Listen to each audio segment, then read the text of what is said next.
Hey, you guys, it's Anne Marie. I hope everybody's having an amazing weekend. I thought we'd pull some cards and get some messages of clarity for those of you who like it. Which deck should we pull? Which deck should we pull? Which deck? Which deck? Which deck? I'm really feeling my cowgirls and aliens. So, what do the cowgirls and aliens want to tell us, Spirit? Cowgirls and Aliens Oracle. What do the cowgirls and aliens want us to know? Divine Spirit, Universe, Mother Earth, Mother Gaia. What do we need to know? What? Look at her. Number 29, the navigator. Well, there you are. I will take control of my own destiny. Number 29, which is 11. In what ways in your life can you start to finally take control of your destiny? It's this beautiful alien is holding this amazing unknown planet in her hand, looking into it. She's not only looking at it with her eyes, her third eyes, but also her extra eyes up here. While she's in the spaceship, what kind of pendant is this around her neck? It looks like it might be some type of one of the orange or amber type of pendants stones here.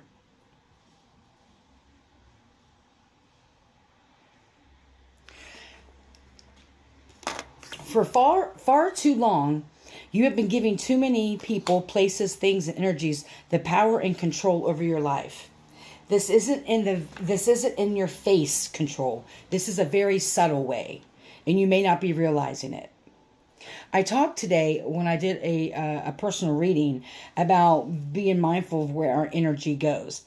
This is saying is, how do the energies in your life affect how you see your destiny? I also took an amazing training many moons ago called Bridges Out of Poverty. It talks about generational poverty. And when we are raised around certain people with a certain mindset, so this is like a certain mindset, right? We then come to believe that's the mindset of our life. So we can use example poverty. If you were always raised in extreme poverty or some type of poverty, and a big thing that I talked about, I'll just give you an example. I'm getting all these downloads all of a sudden. People would say, well, people who live in bad areas of town or like live in the projects or live whatever, in poverty lifestyles, and they get their check, their end of the year check, their taxes back. This book was from the 90s. Okay. So they'll go get big screen TVs or buy shoes or, do the here and now things and not think about how they're going to pay their electric in a month or two or how they need to save that money. Right. And so a lot of people get judged for that, not realizing it's a poverty mindset. And so what happens is that oftentimes with the poverty mindset, according to this training and in this book, is that because no one in people's families could see past the next day or the next week because they were just surviving, right? They were just doing what they could to survive. We have this money now. We really want a TV. Let's enjoy it now and then wait till stuff in the future because we never know what the future holds. Because oftentimes people die young, in poverty because it's lack of food, lack of great health care, lack of the resources or even access to resources, right? And so it's a poverty type of mindset. It's not meaning that someone doesn't care about the future. It's that because of their environment, they have been in this mindset, right? So, with that being said, your destiny, how are you allowing those outside things that could be outside conditioning, family patterns, cycles, cultural patterns, whatever it is, dictate your destiny? Who the fuck told you couldn't do something at your age? Or because you're this, or because you're that. Spirit is saying that it's really time for you to tap in and see how outside influences are affecting your mindset on what you can and can't do. Literally and spiritually.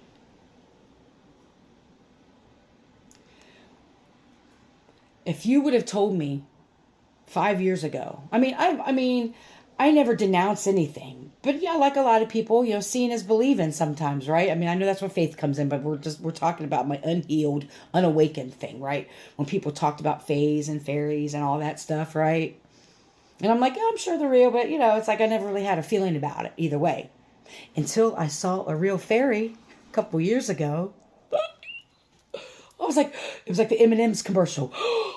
They do exist. Where he was talking about Santa, when Santa came down and ate the M&Ms. He's like, oh, he does exist. And then Santa goes, oh, they do exist, right?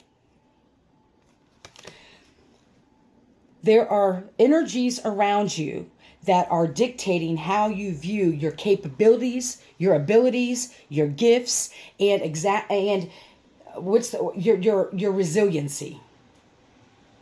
You may even question your resilience. You may even question if you're strong enough to do certain things. Whether it's you're using the spiritual gifts, tapping into your gifts, or if it's changing careers or changing cities or just whatever your destiny is. If everybody, and this is no dig, I'm just channeling here.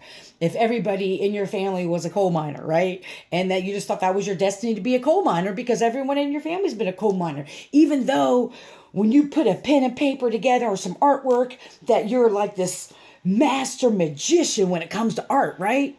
But everybody in your family's always been coal miners and where there's no money in artwork or whatever, right? That's an example. So what conditioning are you still living in that is preventing you from truly stepping in and taking control of your own destiny? And this also could be, is what Spirit is saying, false narratives you tell about yourself. Like, for me, I know a couple times I'm like, well, I'm too old to do that. Or, I'm not capable of doing that. So I already tell myself I can't do it. Knowing damn well there is no limitations. Now, great, I'm not going to be able to pick up a car. Well, you can really use the energy to like pick up a car. But, for this video, let's just pump our brakes here. Too much information, Anne-Marie. That, what is controlling the narrative about your destiny? Well, I can't do that because I'm too this, I'm too that, or I'm not this, or I'm not that. That's a conditioning from your environment. So it's Spirit is saying to go back here, and I know I'm repeating myself, but this is really important to really think about how your culture, your family, your roots, your ancestry, your way of living, the way you were raised. If you were raised in a really strict religious home or no religion at all, it doesn't matter. A certain type of home and environment. How has that mindset, that belief, which isn't yours, it was been projected onto you and ingrained into you, and you're trying to peel back the layers of who you are, right, to who you really are, not who you've been conditioned to believe you are. We've all been conditioned to believe that we don't have all these amazing powers and gifts and abilities, and we do. If you do the work and do right by them. It's a process, long process, a lot of work. And it's possible, though. So how has the mindset, the culture, your background, your upbringing, whatever this is, dictate your destiny thus far? This could be where everybody in my family goes to college, even though I find more joy and passion, doing, street, I was supposed to say street speech. That was our homeless newspaper here. Interesting. Preaching on the streets or whatever it is, right? And so Spirit really wants you to look at how you've been conditioned and how that has affected your destiny. Because there's a calling on your life. There's a calling for you to finally step in. Step in and take control of your own destiny. You have all the power and control in your life. And if you're allowing, and you are in certain areas, allowing that narrative to control you, to control your destiny, by feeding into the false narratives, whether you have about yourself or what people have told you, what you can and can't do in your life, or just things just aren't possible. Those things have prevented you from really stepping in to your true calling and what your destiny is supposed to be for you. It's far greater than you could ever imagine. I guarantee you. Your mind would explode if you really knew. Well, some of you I already know, so. Right? Look at that. You have a greater purpose and an amazing destiny that's way beyond what has been projected onto you and what you've been conditioned to believe, feel, act, do. It's time to kind of break out of that. Not kind of, break out of it. I hope you're healthy and happy and full of joy, you guys. May you love. I was like, may you love and be loved. I'm so excited. Heal, don't harm. Have an amazing rest of the night.